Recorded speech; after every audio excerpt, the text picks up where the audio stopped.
স্কুলে বার্ষিক ক্রীড়া প্রতিযোগিতা। হাওড়া জেলার অন্তর্গত সাঁতরাগাছি ভানুমতি গার্লস হাই স্কুলের শীতকালীন বার্ষিক ক্রীড়া প্রতিযোগিতা অনুষ্ঠিত হল হাওড়া শিবাজি সংঘ ময়দানে। বার্ষিক ক্রীড়া প্রতিযোগিতা শুরু হয় পতাকা উত্তোলনের মাধ্যমে এবং সাংস্কৃতিক নাচের মধ্য দিয়ে ক্রীড়া প্রতিযোগিতা শুরু করা হয়। বার্ষিক ক্রীড়া প্রতিযোগিতায় উপস্থিত ছিলেন স্কুল পরিচালন সমিতির সভাপতি পার্থসারথী অধিকারী, ভারপ্রাপ্ত প্রধান শিক্ষিকা পৃথ্বীপরমা মাইতি, স্কুলের শিক্ষক শিক্ষিকাগণ ছাড়াও ছাত্রীদের অভিভাবকরাও। বার্ষিক ক্রীড়া প্রতিযোগিতায় সমস্ত ক্লাসের ছাত্রীরা অংশগ্রহণ করে। স্কুলের ছাত্রীরা 100 মিটার, 200 মিটার দৌড় প্রতিযোগিতা যেমন দৌড়, হাই জাম্প সহ আরও বিভিন্ন খেলায় অংশগ্রহণ করে।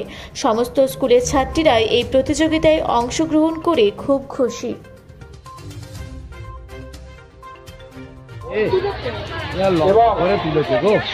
আমার অভিভাবিকা এবং আমাদের স্কুলে যাদের প্রতিনিয়ত অভিনন্দন আমি জানাই।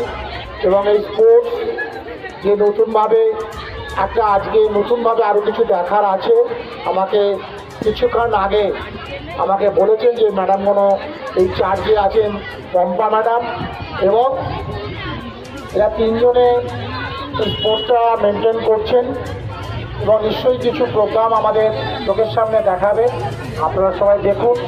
এবং আমার খুব ভালো লাগে এই স্কুলের স্পোর্টসে ছোটো ছোটো ছেলে মেয়েরা যে সকল পারফর্মগুলো করবে, অত খারাপ হতে পারে, ভালো হতে পারে, সবাই যে পুরস্কার পাবে তা নয়, কিন্তু তাদের সত্যিকারে তাদেরকে বলবো যে আজকে যদি তুমি ফার্স্ট, সেকেন্ড, থার্ড না হও, আগামী দিনে নিশ্চয়ই তুমি হবে। তুমি কখনো এটা মনে ভাববে না যে আমি হতে পারলাম। তাই সবাইকে ধন্যবাদ, অভিনন্দন।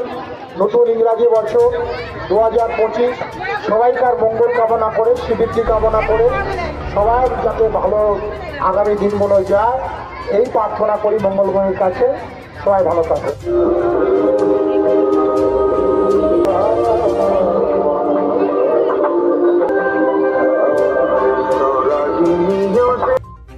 হাওড়া থেকে মণিশঙ্কর বিশ্বাসের রিপোর্ট, রূপসী বাংলা মিডিয়া।